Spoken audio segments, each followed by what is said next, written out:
Olá, turma, sejam bem-vindos a mais uma aula de Química. Hoje vamos falar sobre configuração eletrônica. Então, vamos lá? E o que seria essa configuração eletrônica? Também chamada de distribuição eletrônica, refere-se ao modo em que os elétrons estão distribuídos nas camadas ou níveis de energia que ficam ao redor do átomo.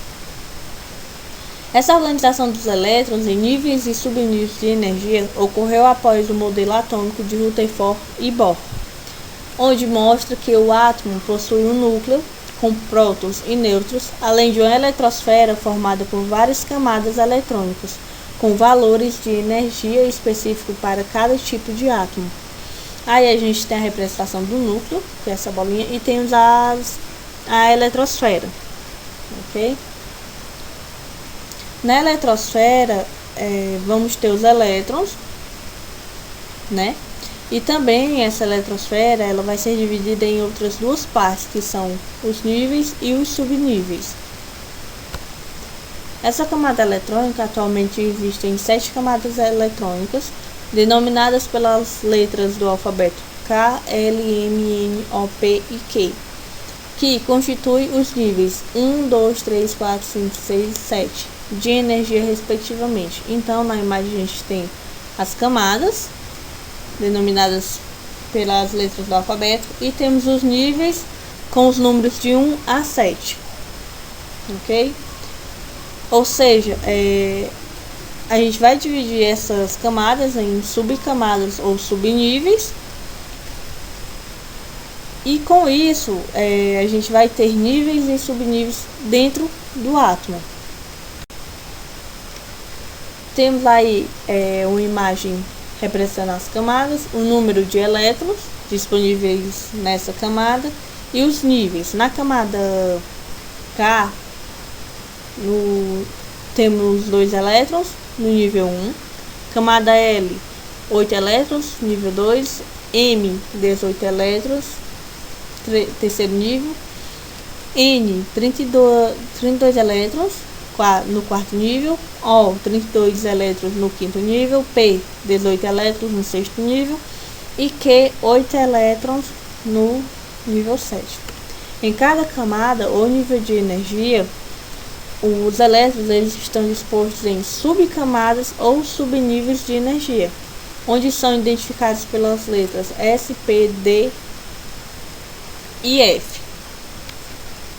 Bom, pessoal, então são 4 subníveis, S, D, P e F. Esses subníveis eles apresentam ordem crescente de energia. Então, para cada subnível existe um número máximo de elétrons.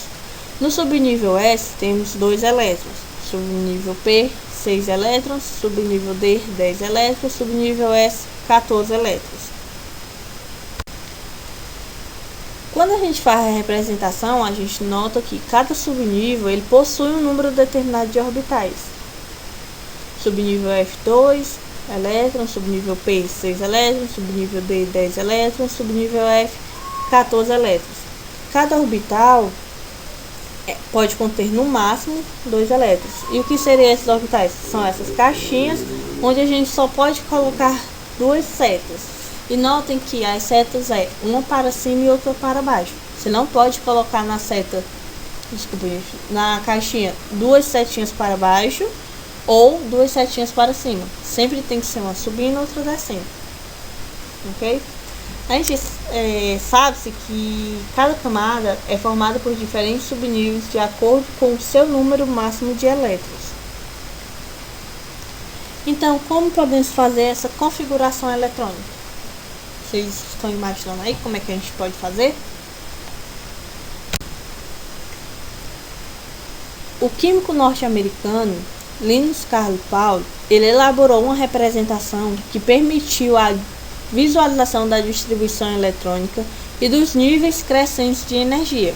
Então, através desse diagrama, a gente consegue fazer essa distribuição eletrônica. Temos aí as camadas, ao lado aí, as camadas, o nível, os subníveis e esse expoente 2, 6, 10, 14 é o número máximo que pode ter em cada subnível, ok? Temos aí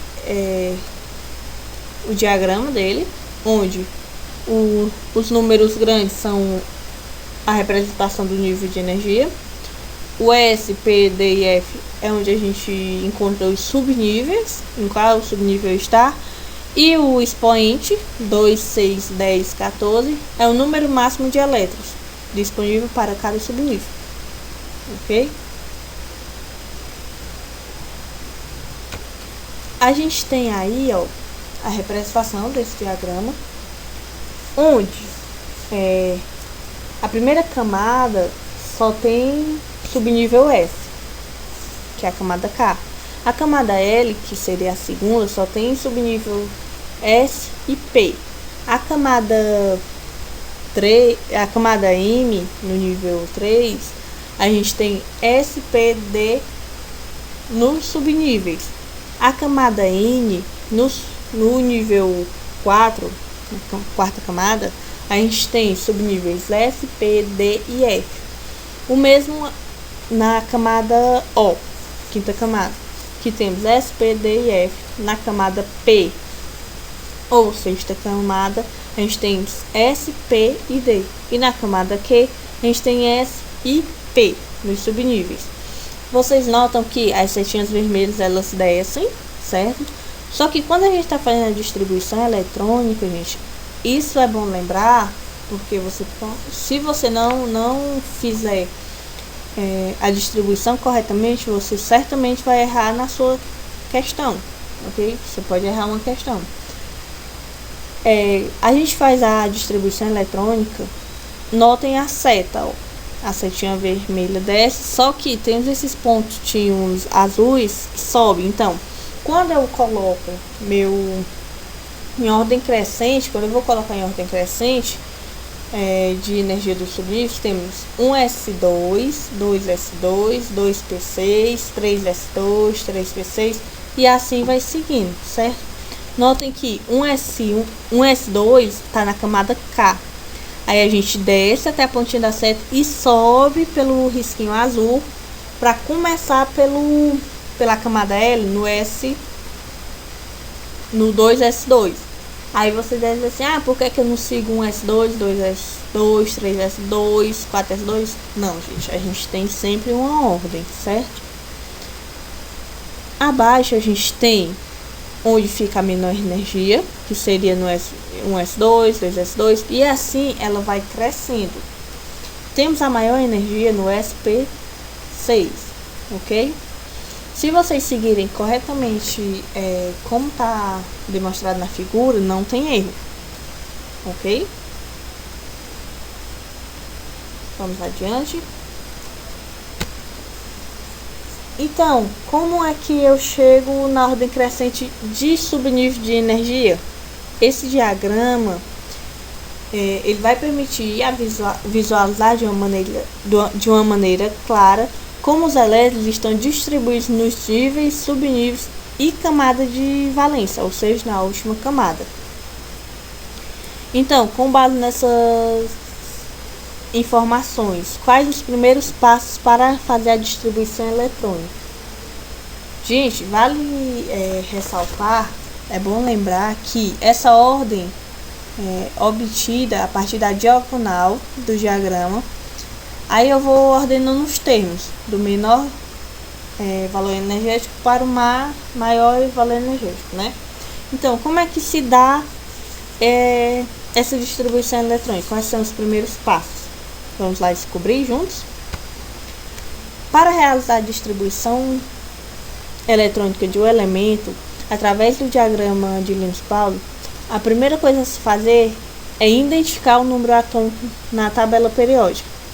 Em seguida, percorremos as diagonais de acordo com o modelo acima, ou seja, o modelo anterior. E por fim, a gente preenche os subníveis com a quantidade máxima de elétrons por camada e subníveis, ok? Ou seja, a gente preenche lá os expoentes, ok? Temos aí a tabela periódica para a gente poder identificar o número atômico deles. Número atômico, lembrando que é esse númerozinho que fica em cima. Por exemplo, o lítio, o número atômico dele é 3, ok? O cloro, o número atômico dele é 17, certo? E assim vocês vão acompanhando na tabela periódica qual o nível, não, desculpa, gente, qual o número atômico, para assim vocês fazerem a distribuição. Vamos lá fazer um exemplo. Temos aí o ferro, que é representado pelo símbolo Fe. Seu número atômico é o 26, ok? Então, como é que fica essa distribuição eletrônica? Fica 1s2, 2s2, 2p6, 3s2, 3p6, 4s2, 3d6, ok? Aí vocês, ó, essa contagem, para a gente chegar no número atômico, certo? Correspondente, essa contagem do número atômico se dá através dos números dos expoentes, ok? Então, vocês vão contando os expoentes até dar o número atômico do elemento, certo?